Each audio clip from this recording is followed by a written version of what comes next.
and leaving for Duke in 1931. Over the next 11 seasons, Duke won 6 Southern Conference titles and made 2 trips to the Rose Bowl, one of which they hosted in January of 1942, just weeks after the attacks on Pearl Harbor.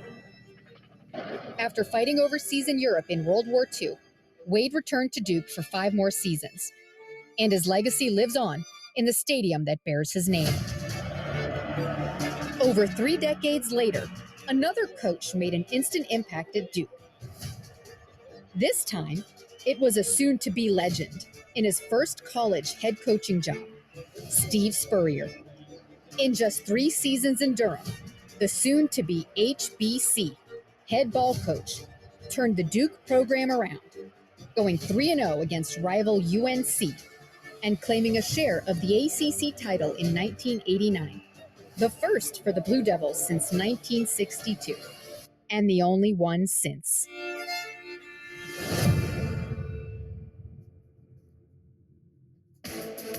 Great stuff from Andrea Adelson. And it all starts for the Blue Devils. There it is, Tom, the fabled horseshoe on the West Campus.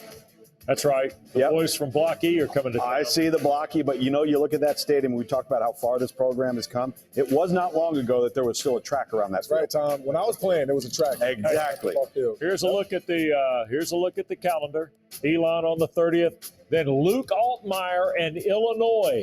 That's going to be a ball game. They're pretty good. Week 2, Coach Bielema. Yeah. And the Illini come to Wallace Wade Stadium. Then at Tulane, we've already talked about Darren Mensah. That's a weird emotion game. That happen? All right. I don't know. Timing's everything. NC State, and then 2 games on the road at Syracuse, at Cal. Manny will have to talk logistics. He'll be very excited about that. And then it's interesting. We're seeing more open dates after the West Coast trip as we go through our ACC previews around the league here. By the way, late breaking news. E.J. Manuel told me during the commercial, first official offer was due. Yeah, Bill O'Brien was the offensive coordinator. Ted Roof was the head coach. That's right. Many moons ago. So could have been a Blue Devil, not an FSU legend. All right, give me a thought on the Blue Devils. Look, Duke has the first year under Mike Elko sort of built confidence with an early slate that was favorable. Same last year under Manny Diaz. This is not a favorable early slate. I look at this. Look, Illinois is a losable game. At Tulane, there's going to be this huge conversation around it. NC State, who knows what they're going to be, but those 2 away games, that's tough. And then you got Georgia Tech. It's a tough start, but I think there's winnable games on it. These are games that before you would have said Duke. I don't know. Duke is good enough to win these games now. Yeah, I would agree with that. Well, not a coach off, Tom. But I think with the guys they have coming back, that's why I would feel confident going into all these matchups. Now, are they going to be huge favorites? Maybe not, but I think schematically they can find ways to beat Illinois. They can find ways. They're going to beat Illinois. Sorry, bro, but they can find ways to beat Tulane. All right, Mensah's old team. So I feel pretty good about the schedule. This isn't daunting to me. This is going to be a tough one, obviously against Clemson on the road late in the season, but they can win this one. They got to be careful here too. Well, so the non-conference, you go FCS to kick it off, but if you're going to schedule a group of 5 team, and that's not your normal group of 5 team at Tulane, right? They're pretty good task. Yeah, well, this has been a conversation that Jim Phillips has had with schools around the ACC about going on the road to the group of 5 sets up some danger. Well, and a group of 5 that can beat you. Yeah, absolutely. I had Tulane at Tulane against Ole Miss, and they had Lane Kiffin and the Rebels on the ropes, right? It's a dangerous game, and so the non-conference you almost kind of wish this thing could take one of those and move it around to the back half here. I know they got UConn there. Sorry, sir, it's in stone. Here's the thing. This program now goes into games thinking they're going to win the game, not wondering if they can win the game. It's going to be an interesting year. Success puts them in the top third, in my opinion. Yeah, success. They were already in top third last year. Yeah, absolutely. No reason they shouldn't be back there. Totally. Great to be with E.J. Manuel, David Hale, Tom Luganville. Thanks for joining us on ACC Huddle.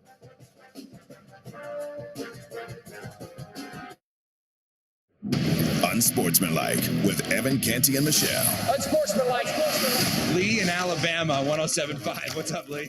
Morning, guys. I got to weigh in and say that not following Michelle Smallman's advice is like hanging out with Warren Buffett and not investing your money. That's exactly right. Listen to Lee and follow Michelle Smallman's advice. It's Unsportsmanlike here on ESPN Radio, and Unsportsmanlike is presented by Progressive Insurance. Protect the stuff you love with renter's insurance. Visit progressive.com. No Super Bowl champion Chris Canty today.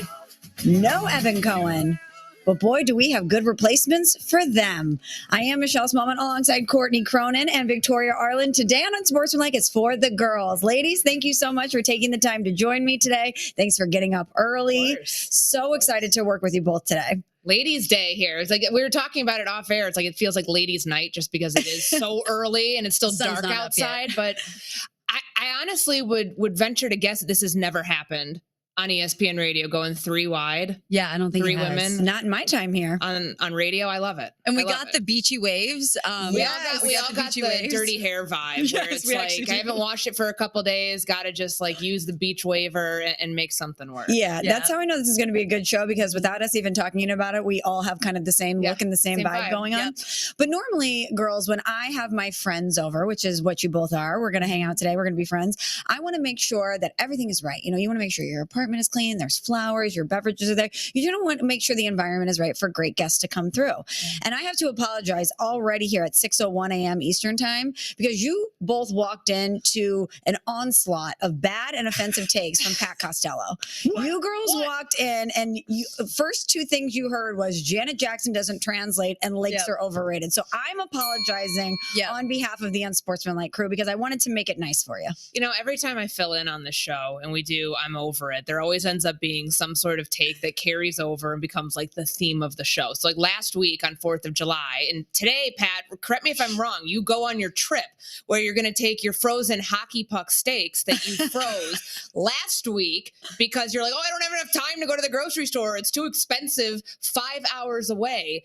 And this carried the show. Like, it gave us something to talk about because his takes are so outlandish that it's like, it's almost indefensible. And I think I actually need to know where you two like fall on this. Do you freeze meat that you buy if you're going to use it later in the week, or do you try to like use it within the span where it's like not frozen? But before we do that, the fact that you're going to travel, are you flying on a plane? No, he's driving. Okay, because I was like, you are for sure going to get on To Catch a Smuggler, and they are going to bring you in a back room and try to figure out what that frozen meat is, actually. Yeah, Pat, you're driving there, so I think that's safe. You've got a cooler in the back, right? Yeah, I'm loading up the cooler after work today. I think they've only been in his freezer for the last week, though. What is right? We're not. I don't want to do this again. So I think it depends on the situation if you're going to cook it right away. But I recently fell victim to this, where I got groceries. I was planning to cook some chicken, and then realized in my freezer I already had 3 packages of chicken breast that I did not realize. So I cannot judge, but that was not on purpose. Yeah, so I think that Pat is a very interesting character. I don't know anyone that will buy all this meat in advance, freeze it, and then drive with it to said destination. Yeah. Someone who is fiscally responsible, Michelle. Why wouldn't you just buy it there? Because it was cheaper. It is a good ice pack. Here's the thing. Is it really that much cheaper? Yes. Come on. Yes. Like how much? By like $5? $15. Okay, double digits is something. $15 what? Per steak or total? Because if it's total, you're being cheap. Probably about $15, $20 total. Wow. Seems like a lot of extra work, Pat, for these steaks.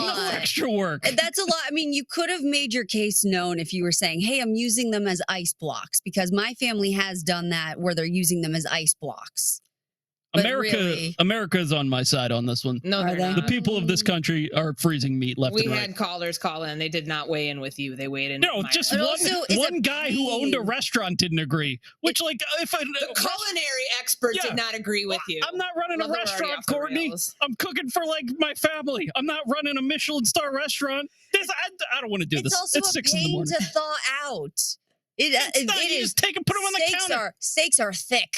They're thick, and if you want, if you're someone like me, I want my steak and I want it now. Yeah, I'm the same way. I don't want to wait for that to thaw out. Well, ladies, Pat is trying to save $1. You know who's not? The Oklahoma City Thunder. No. They are not saving one singular penny because they are spending some cash. Let's run through it. We got word yesterday that NBA All-Star and, of course, champion Jalen Williams, the latest of the Thunder stars, to get that extension. He's agreed to a 5-year maximum rookie contract extension that could reach $287 million. The Thunder, since they won the championship, have locked up their core, their big three of SGA, Jalen Williams, and Chet Holmgren on the extensions that kept them under contract with the Thunder through the 2030-2031 season. And let's run through the financials here. So SGA got a 4-year, $285 million contract. Chet, 5 years, $250 million. That's max value. And Jalen Williams yesterday, 5 years, $287 million max value. I'll do the math for you. That's $822 million in the span of 10 days, you guys. And I know that the Oklahoma City Thunder are looking at these three who just got the job done. And they're specifically looking at not only their production, but their age when they're making these deals. So SGA is the elder statesman. He's 26. Jalen Williams is just 24. Chet Holmgren is 23. So they're looking at this young core, and they have some veterans on some team-friendly deals and saying, we're going to make sure that these three young players who we know can get the job done are locked up with us for an extended period of time to continue to open that championship window. Courtney, when you first saw that Jalen Williams was the third domino to fall financially for the Oklahoma City Thunder, what was your reaction? They better win 2 to 3 more titles. For a cost like that, spend nearly $1 billion on 3 players in a week. I understand why they did it. The ages that you just mentioned, the fact that they just won a title with these 3. Why would you not do it? It's not like you have somebody who's, hitting 30, somebody who's about to cross into the other side of their prime. All 3 of these guys in their development with building a team that's trying to be the next dynasty in the NBA, it all seems to align timing-wise to where you've got years of this if it goes well, if injuries aren't an issue, if you can keep pace with everybody else in the West. So I get it. I don't know how many other teams are going to follow this same model because it seems like it has to be so perfectly timed where you've got guys separated by about a year or two. Jalen Williams on that final year of his rookie contract. It makes sense. And the cost of it, though, is going to have to yield championships, not just one, but multiple when the West is getting better and clipping at your heels, like what we saw with Denver and what they did in free agency and the Houston Rockets as well. Victoria, what about you? I think what Courtney mentioned 2 things that were pretty key here. If injuries aren't an issue and the perfectly timed and do the stars align here, and injuries are an ongoing thing in the NBA. They are with any professional sports team. And that is a thing that you kind of gamble with every single year. So if the stars do align with these 3 superstars, then it's a great investment. If injuries are an issue, well, they don't have a lot of wiggle room here. And by 2027-28 season, they're dishing out $149 million annually. That's not a lot of wiggle room to sustain if one or 2 or all 3 of these guys, that could be a possibility, are down and out or struggling. And winning multiple championships are really hard to do. Not a lot of teams have done it historically speaking, and not a lot of teams have dished out this kind of dough for 3 players on the team and have been successful with it. So not a great example, but the Phoenix Suns had a 3 superstar team and that didn't work out too well. So I feel like that is an issue. And I think the timing and aligning it's a gamble, but it could be a gamble that could work out well. It could be a gamble that they're sitting there being like, what did we do? It's an informed gamble, right? And it is a risk, of course, because you're spending $822 million over 10 days to make sure that these 3 players are locked up. And normally, I would say, based on today's NBA, as you mentioned, the Phoenix Suns, we've seen in recent time throwing stars together, spending a lot of money, it not working. This is a very unique set of circumstances with the Oklahoma City Thunder. And I think this was so smart of them to make sure that these three guys are going to be with them until at least 2030. And the age, of course, plays a factor, but the way the Oklahoma City Thunder and Sam Presti have built this team organizationally, they have put themselves in a position to be able to do this. I mentioned several veteran players that are on team-friendly deals. They also still have picks. And they have these three guys who, yes, of course, in today's NBA, injuries are always a question. We know Chet's dealt with injuries, Jalen Williams too at the wrist. But if these three can continue to produce the way that they have, this window is going to be open for some time. And based on the shrewd moves and the position that the organization have put themselves in, they are in a unique position to weather this. They are in a unique position to be able to financially take this gamble. And to your point, though, Courtney, we look at the Boston Celtics, who locked up Jason Tatum and Jaylen Brown, and now Tatum is out with an Achilles injury, and they had to dismantle the team. I know new ownership, they're trying to get under the second apron. The financial puzzle was difficult from them. But I wonder if we're going to look back on that group specifically and say one title was underwhelming. And if we will do the same thing with the Oklahoma City Thunder, if in the wake of all of this, they lock up these three players for an extended period of time. If they don't bring home another title, we're going to look at this as a failure. Yeah, absolutely. Because you can't spend that much on a big three. And we've seen how many big threes have failed in the NBA. How many teams have, look at the one in Phoenix that just got blown up, and how the Phoenix Suns are going to be carrying Bradley Beal's contract, the wave and stretch situation of it all for the next 5-6 years. Brooklyn. I mean, Brooklyn, there's so many examples. Prime example of it. Yeah. But this was built differently. You're right. Like, they've done this in a way that's almost like, just it's the antithesis of how business has been done the last 10 years in the NBA, where they're not superstar hunting in free agency. Last year, they go and get Isaiah Hartenstein as center depth. They sign they're able to get Alex Caruso via that trade when they send Josh Giddey to Chicago. Yeah. They've been very prudent and shrewd in the way that they do their business, so they have the resources to be able to get all of these contracts done at the same time. It's not like you have a player on the books who is an albatross, or his contract's an albatross, and you're like, oh, how do we have to work the finances around that? We want to be able to keep all three. Do we have to do the hard thing? Kind of like Minnesota's done, like when they let Nickeil Alexander walk in free agency. Like, they had the flexibility to get all three of these deals done because they were patient in their approach of building that roster. That doesn't happen all the time. No, it does not. In the NBA. And typically, front offices feel the pressure to get it done now.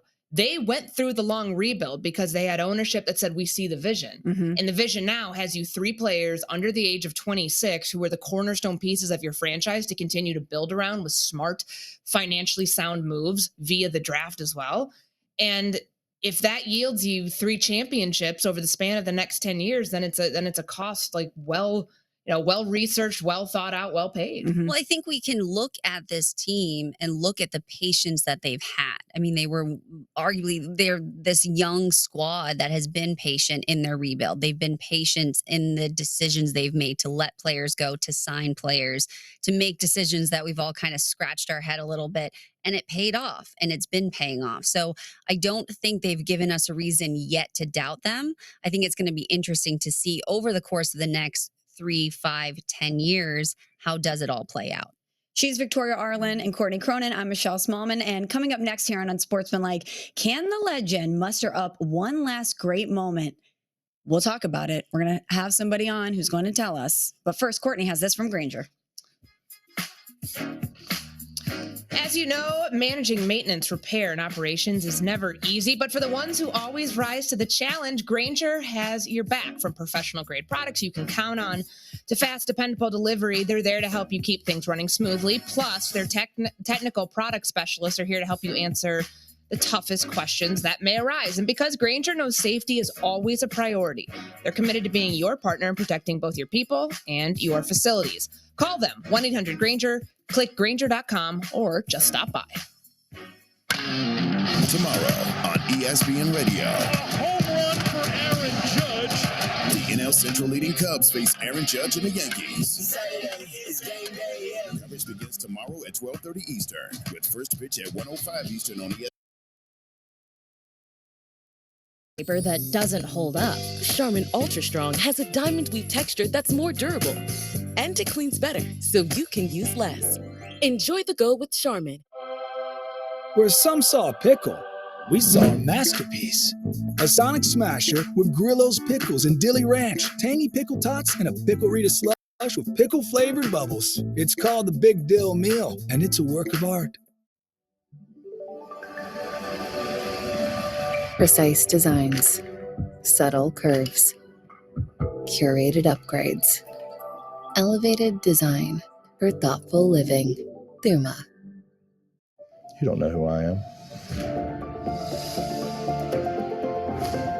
You can push through anything as long as you believe.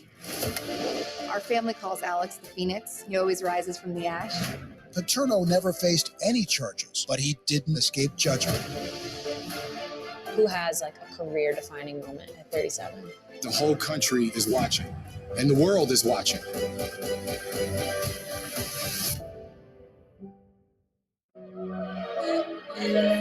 If you went on a road trip and you didn't stop for McDonald's, that wasn't a road trip. It was just a really long drive.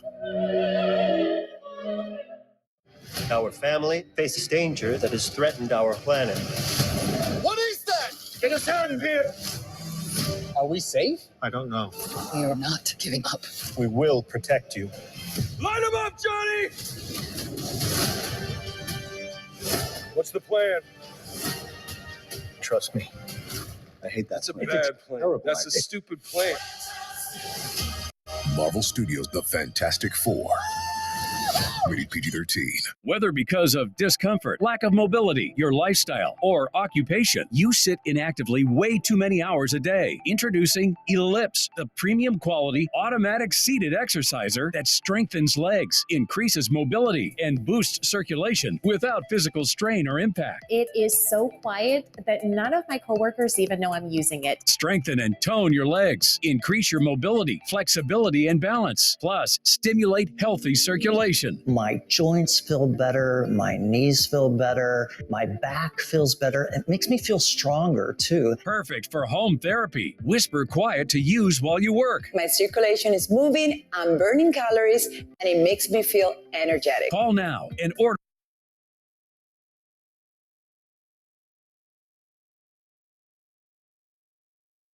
Ellipse, the seated exerciser that strengthens legs, increases mobility, and boosts circulation. Call and get up.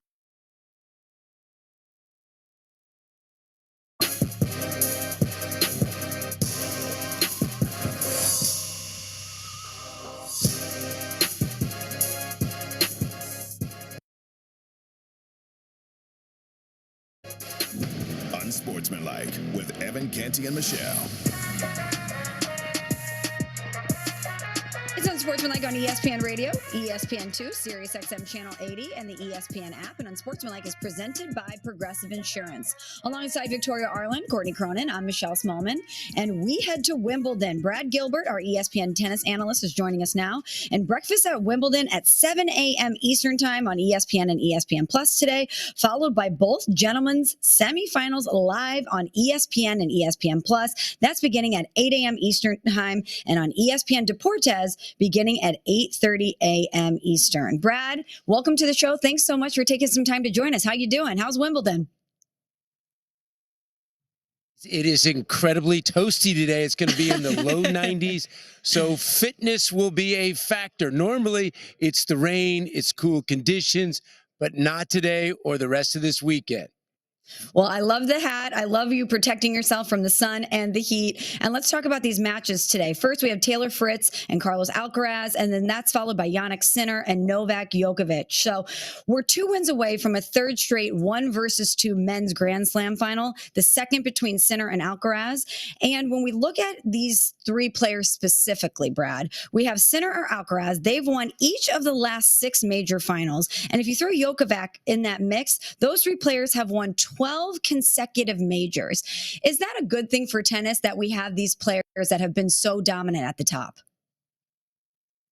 You know what I say? It is what it is. These 2 guys, they were not handed nothing. They took it. Who would have thought after the big 3, we would get these 2 young guys? And pretty amazing at the French Open, at the start of the tournament, Alcaraz and Sinner, if you wanted to bet on them to win the tournament, They were minus 400 versus the other 126 players in the field, which included Novak Djokovic.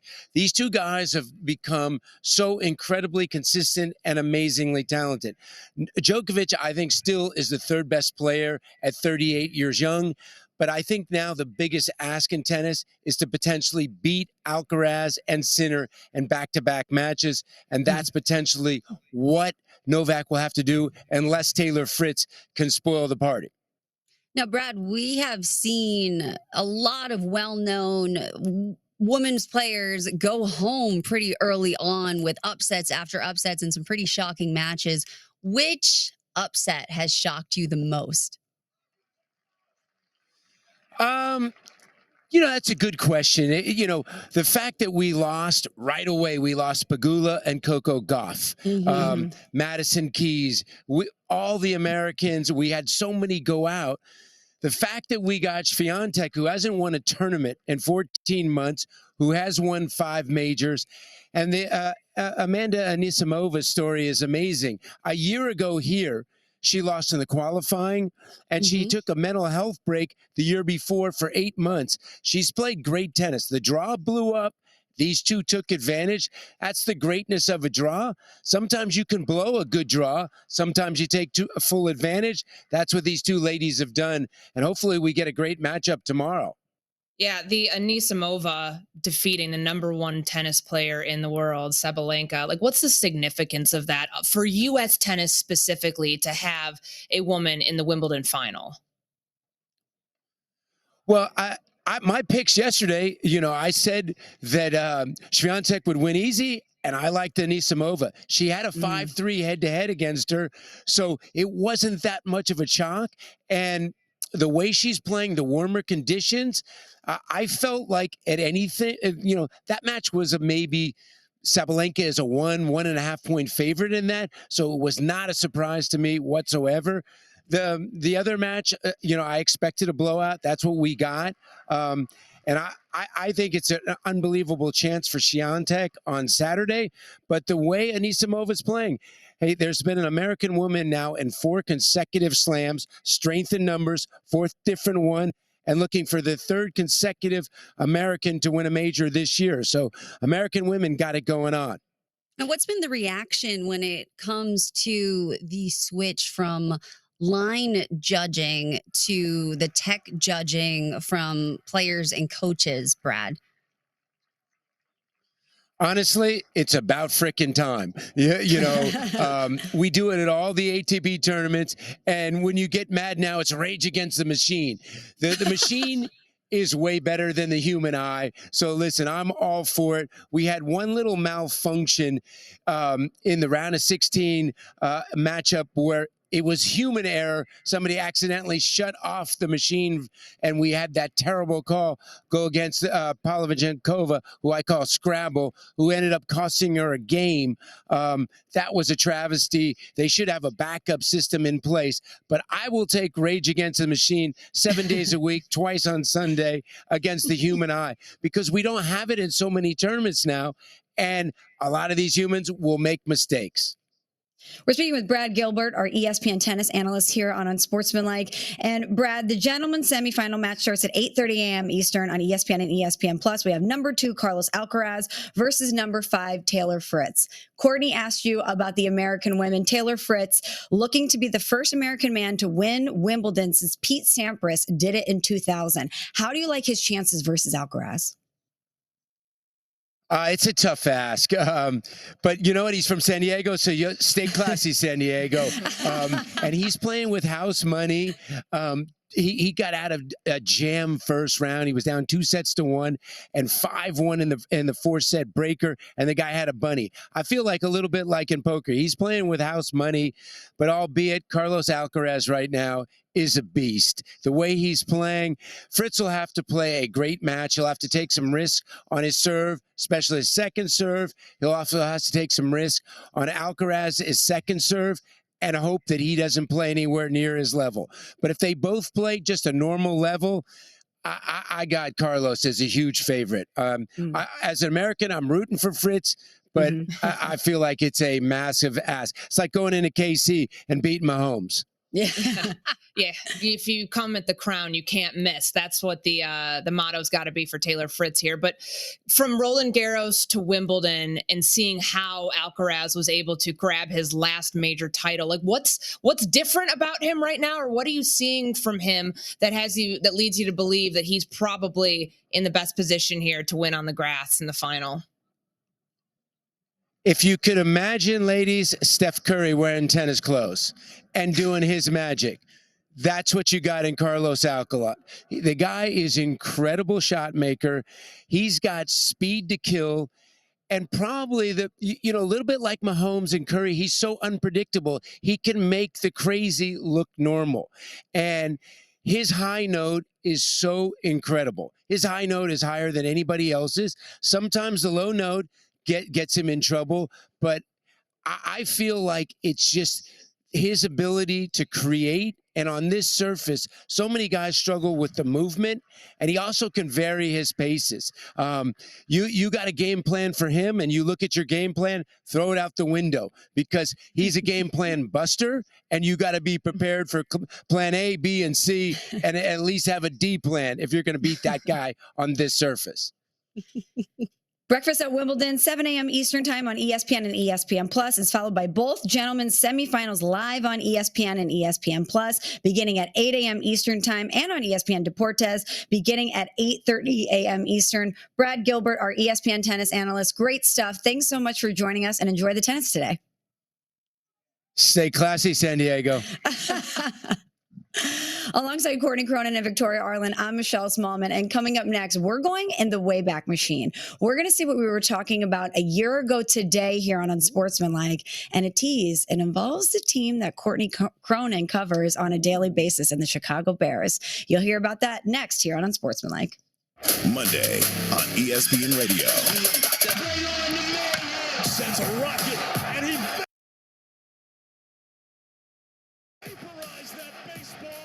The 2025 T-Mobile Home Run Derby.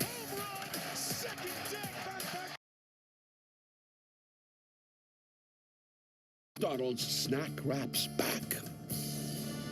You deserve a trophy. You can eat. Snack wrap is back. The mountain is calling. Give me the sunshine, give me a day. Give me a day. Precise designs, subtle curves, curated upgrades, elevated design for thoughtful living. Thuma. Don't sweat the technique. Fresh, never frozen original dough made from 6 simple ingredients. Get 2 medium pizzas for $6.99 each. Better ingredients, better pizza. Papa John's. One of the biggest challenges my clients face is buying and selling a home at the same time. Many of my clients ask me, Tanya, how can I afford to buy my next home, but also make sure my current home sells? That's why who you work with matters. With HomeLight, we're able to help our clients buy and sell at the same time. It's the most game-changing product in real estate today. Together with HomeLight, we've helped clients win the home of their dreams. When I was little, I never thought I'd be in the big leagues because there was never a league like this. I walk in like royalty. They front row, they watching me. The next legendary big league is here.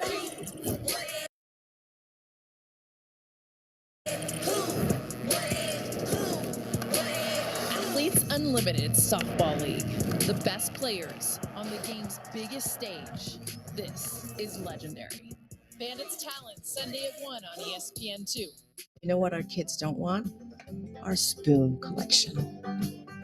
Or my holiday decorations. We spend a lifetime collecting things we love, but the best thing we can leave behind peace of mind. So if you thought you couldn't afford life insurance, think again. You can with Physicians Life Insurance Company. Call or go online for your free info kit with all the details. Who knew coverage was so affordable? Thanks to Physicians Life, our final expenses can be squared away. Getting coverage is simple. Guaranteed acceptance, no health questions, no medical exams. Feels great knowing I'm leaving good memories, not unpaid bills. Affordable protection for your loved ones when they need it most. In minutes, you can lock in up to $30,000 in coverage for life. We all want to leave behind things that matter, but sometimes leaving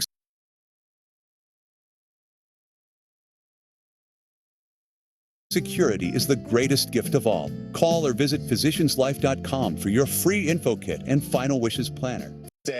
Are true. Like, there are Commanders fans in this city, which I would have thought for the past decade that there weren't actually any of them there. They're out now, loud and proud, and it's not in part, it's because of Jaden Daniels. He's incredible. He is one of the best quarterbacks in the NFC and arguably had the best season last year.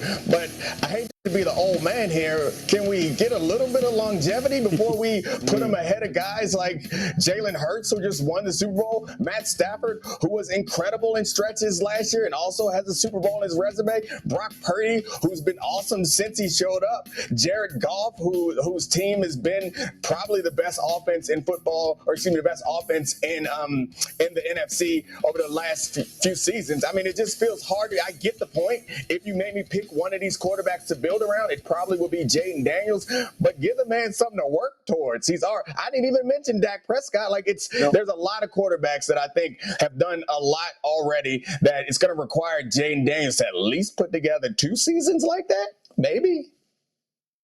And Dominique just named like 2/3 of the quarterbacks in the NFC. I feel like, we were going to get a Sam Darnold thrown there at some point. But Danny Dimes in the AFC now, so it's hard to list him. Understandably, yeah.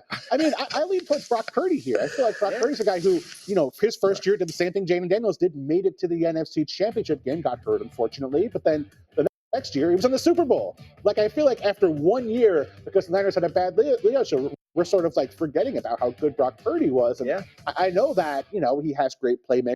He has Kyle Shanahan to work with. That helps, of course. But, Terry McLaurin's a great receiver. Cliff Kingsbury did a great job last year. There's pieces around Jaden Daniels as well. So no disrespect to Jaden Daniels. I just think Brock Purdy's done it at least a little bit more. Yeah, I mean, I think you got to see more than 1 year. I defaulted, as you see, to the guy who just won the Super Bowl. One guy Nick didn't mention is Baker Mayfield's last 2 years have been right near the top of the NFC in terms of performance, and that's 2 years versus 1. So we all love Jaden Daniels, and we're excited to see it again.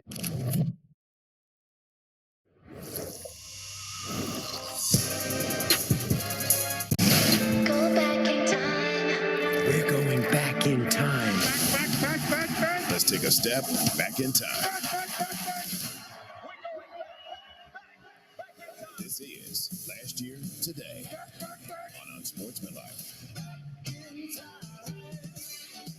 Tune into baseball action tomorrow as the Yankees host the Cubs, presented by Progressive Insurance. Coverage begins at 12:30 p.m. Eastern on ESPN Radio and the ESPN app. Alongside Victoria Arlen and Courtney Cronin. I've been told I need to call you Courtney Cronin Jr. Is that just because of the CC thing, Nuno? Or was there some other reason? No, so Javante, if you want, we were going to save this for later, but if Javante, you could play this now. Do you have it, Javante? I should have asked if you had it already. Metcalf here, now joined by David Dennis Jr., who is coming in for Courtney Cronin Jr. here on Sportsmanlike on ESPN Radio. I didn't hear that last week. Friend of the show, Myron Metcalf, calling you Courtney Cronin Jr. Was his brain just thinking David Dennis Jr., Courtney Cronin Jr.? Because Myron had done I think 9 hours of radio in a span of 10 hours.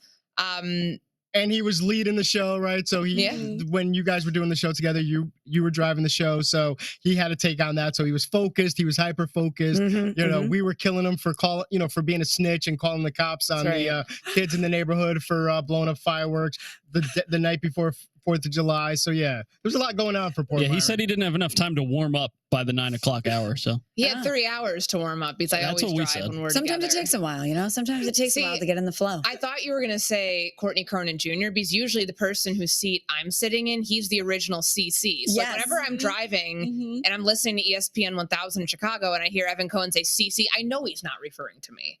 I know that I am like the tier 3 CC. There's probably somebody else. Caitlin Clark. Caitlin Clark. I go, Chris Canty, Caitlin Clark, me. So I thought that that's where you were going. Canty will be thrilled you put him over Caitlin Clark, by the way. That he's number one in the power rankings, but he's earned it. He's I'm sitting in his chair today. I've got to give him his flowers while I'm here. You are sitting in this chair today, which is great for us, not only because we love having you, but because we need to talk about the Chicago Bears. And for those who don't know, because Courtney Cronin wears a lot of hats, you see her on First Take. You see her all over the place. She's here with us on Unsportsmanlike, but she also covers the Chicago Bears for us here at ESPN. And ladies, we do this segment where we go back a year ago today and we see what we were talking about, what the takes were, and if they still hold up today.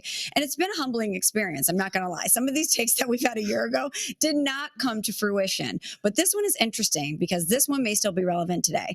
Here is us a year ago on Unsportsmanlike, July 11th, 2024, me specifically, and what I had to say about the expectations surrounding Caleb Williams entering year one.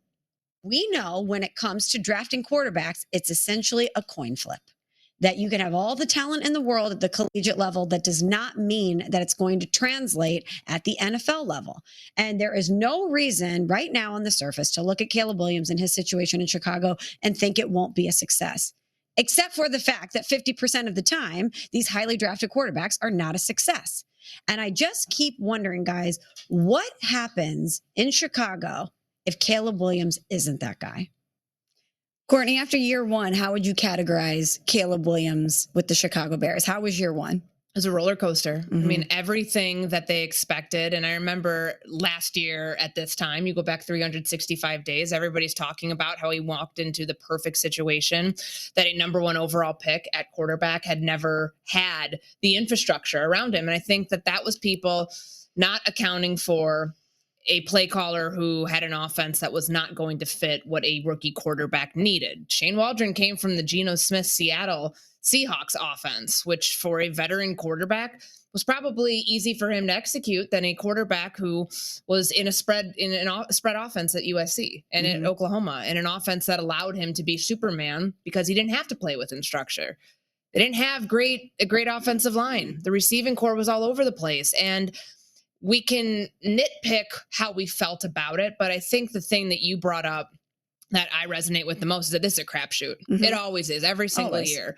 And the way that the Bears have course corrected this offseason to put Caleb in a far better situation, going out and getting the most sought after head coach the last 2 cycles in Ben Johnson, going out and flipping the interior of the offensive line in a week, going out and drafting 2 pass catchers with your top 2 picks.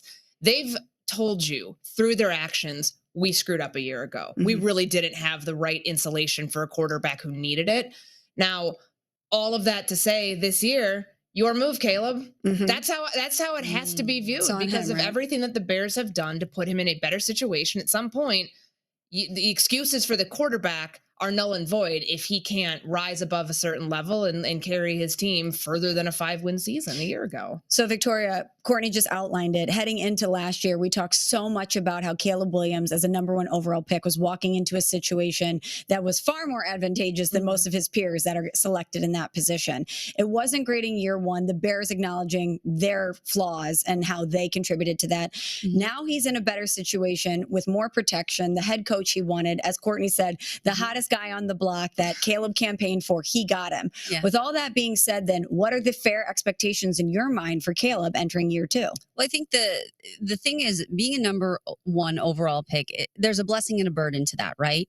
Because the pressure to you have to essentially show up and be that guy. And you're supposed to be that guy because you're the number one pick, but you're also making a massive leap from college to the pros, which comes with its flaws. It comes with an adjustment. It comes with you're no longer in the safe space of college anymore. And so there was the same conversation of will he or won't he be the number one pick? And so I think, like Courtney painted the picture, he wasn't put in the best position, but now he is. And so it is on Caleb. And we have seen the lightning strike in moments where he is really good. We have seen moments where there are flaws. We have seen moments where, okay, it's there if you squint your eyes. I mean, he did win a Heisman, for goodness sake. You don't just win a Heisman for nothing. So it is on him because Chicago has set him up to be successful, but he still has to show up and be successful too. So I think you can't say, oh, he's a rookie. He's making that, the transition from college now. No, he's in his sophomore year in the NFL now. They have given him what he wants. They have listened to what he needs. Now he needs to show up and say, hey, I've got this. The graphic you said a second ago, is this year make or break for Caleb Williams? I say no. Because we did this with Trevor Lawrence. How many rookie seasons did he get? People cherry pick based on where you were drafted. It's interesting because we didn't do it with Bryce Young. Look, he got benched last year, and it might have been the best thing to save his career. Yes. But there was talk like early on in the season, man, this guy's teetering on bust territory. 2 years in, some people were thinking that they're ready to pull the plug in Carolina.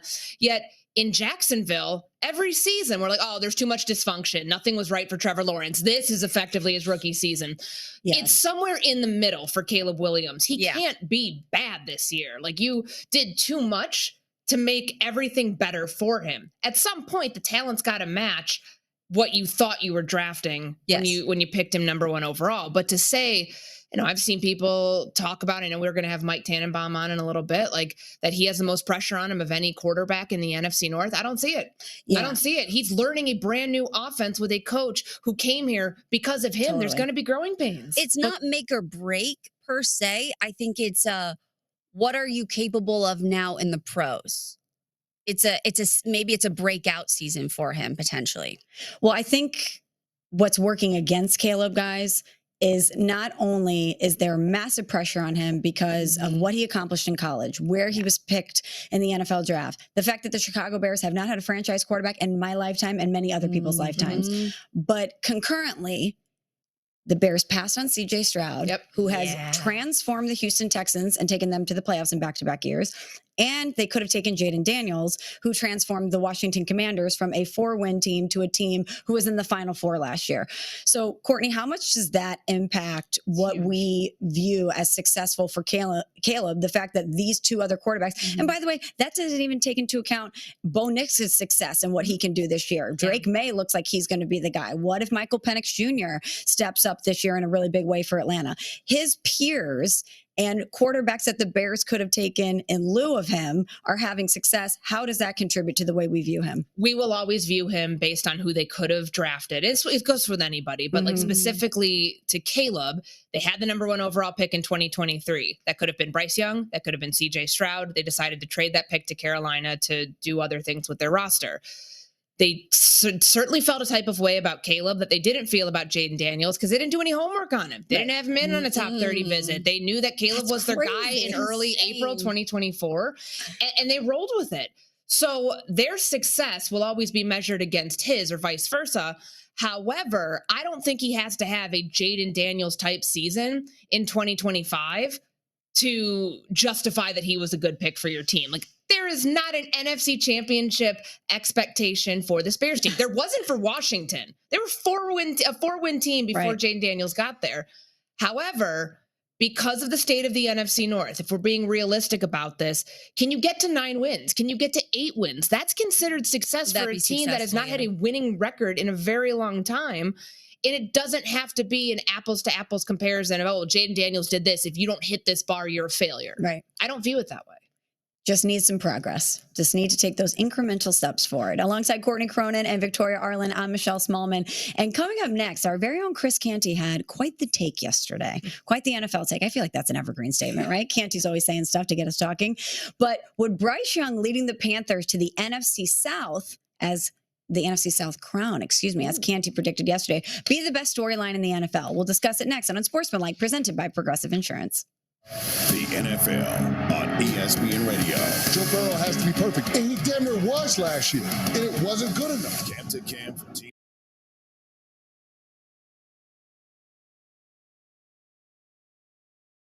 to team.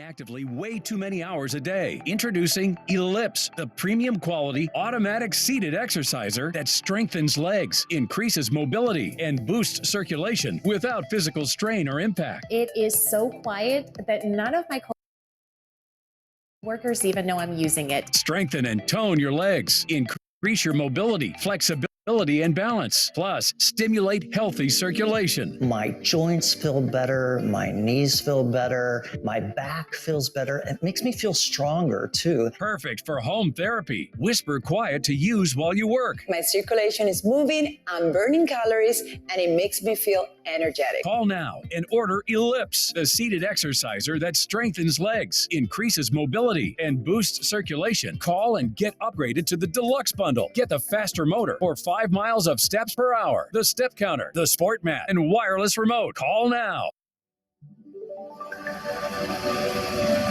Precise designs, subtle curves, curated upgrades, elevated design for thoughtful living.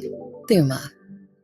Your wallet is always in danger. Criminals can hack your information without you even knowing. Introducing Slim Mint, an ultra-thin RFID blocking wallet that keeps your cards and cash protected. Slim Mint uses the latest RFID blocking technology to prevent thieves from stealing your info. It's ergonomically designed to optimize space and keep your belongings organized. With the auto-locking Slim Mint, your cards and money stay securely in place. It has a built-in cash clip and a flexible outer band to fit your additional cards and cash. Call or click now and get Slim Mint for just $29.99. Order in the next 5 minutes and you'll get an instant $10 discount. So it's only $19.99. But wait, due to rising costs, this may be your last chance to get Slim Mint at this low price. There's a strict limit of 3 Slim Mint wallets while supplies last. Don't wait, order now.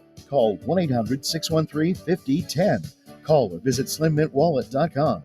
So call 1-800-613-5010 now.